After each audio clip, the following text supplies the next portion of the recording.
A record number of Americans, upwards of 67 million, go to the polls to elect the 35th President of the United States. Citizens from Maine to Hawaii record their choices as the attention of the entire globe focuses on the contest for the leadership of the most powerful nation of the free world. The Democratic nominee is an early favorite, and first returns bear out predictions in Mr. Kennedy's favor. But GOP standard-bearer Richard Nixon is staunchly supported, not least by President Eisenhower, who was up early, arriving at 6:18 a.m. at Cumberland Township, Pennsylvania, near his Gettysburg farm, to cast his ballot.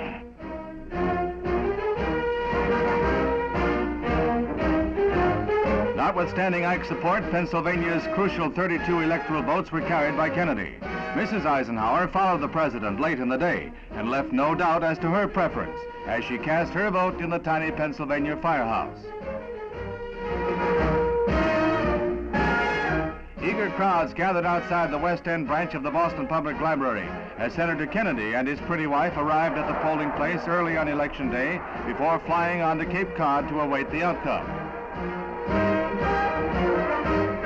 Vice President Nixon and his wife, Pat, vote in the playroom of a private home in Whittier, California, the Los Angeles suburb where Mr. Nixon grew up.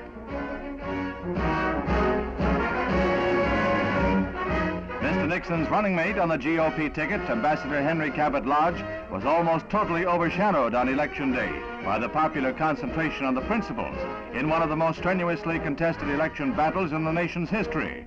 Senator Lyndon Johnson, Mr. Kennedy's running mate, shared his counterpart's plight this Election Day, as the vagaries of the popular ballot resulted in one of the closest national elections since 1916. An early lead established by Kennedy dwindled as Western and rural reports came in, although a favorable trend was established in the early hours, as the Democratic Party nationally won 15 governorships and maintained its leadership in Congress and the Senate. The early Kennedy drive bogged down through the long hours of the night. As local districts tallied their results, the Kennedy column recorded an electoral vote frustratingly short of the 269 necessary to win.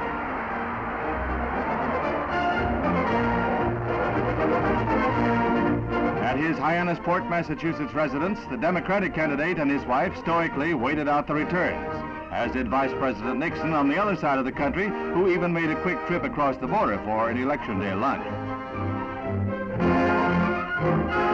That night, Mr. Nixon appeared at local GOP headquarters with his wife to the cheers of campaign workers. At almost 4 a.m., he virtually acknowledged defeat. As I look at the board here, while there are still some results still to come in, if the present trend continues, if Mr. Kennedy, Senator Kennedy, will be the next President of the United States.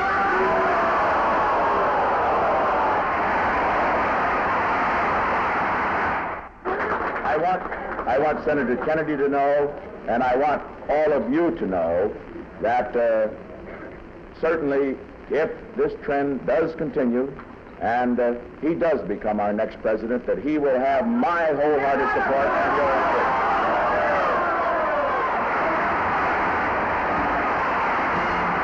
The hours that followed were frustrating and baffling as the key returns hung in the balance.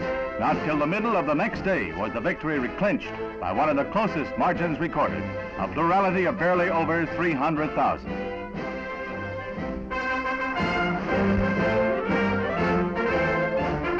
The unexpectedly delayed climax saw Senator Kennedy the victor with a clear margin of electoral votes. At 43 years of age, he is the youngest man ever voted into the White House and the first Catholic chief executive in the history of the nation, with victories in the Southern Bible Belt, as well as the industrial centers of the North, to attest the shattering of a long-standing political taboo.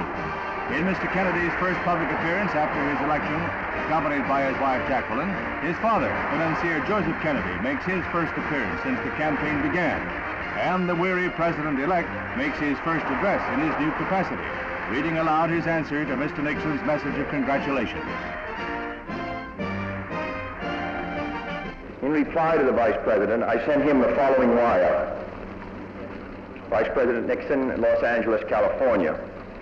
Your sincere good wishes are gratefully accepted. You are to be congratulated on a fine race. I know that the nation can continue to count on your unswerving loyalty in whatever effort you undertake, and that you and I can maintain our long-standing cordial relations in the years ahead. Sincerely, John Kennedy. To all Americans, I say that the next 4 years are going to be difficult and challenging years for us all. The election may have been a close one, but I think that there is general agreement by all of our citizens that a supreme national effort will be needed in the years ahead to move this country safely through the 1960s. I ask your help in this effort, and I can assure you that every degree of mind and spirit that I possess will be devoted to the long-range interests of the United States and to the cause of freedom around the world. So now my wife and I prepare for a new administration and for a new baby. Thank you.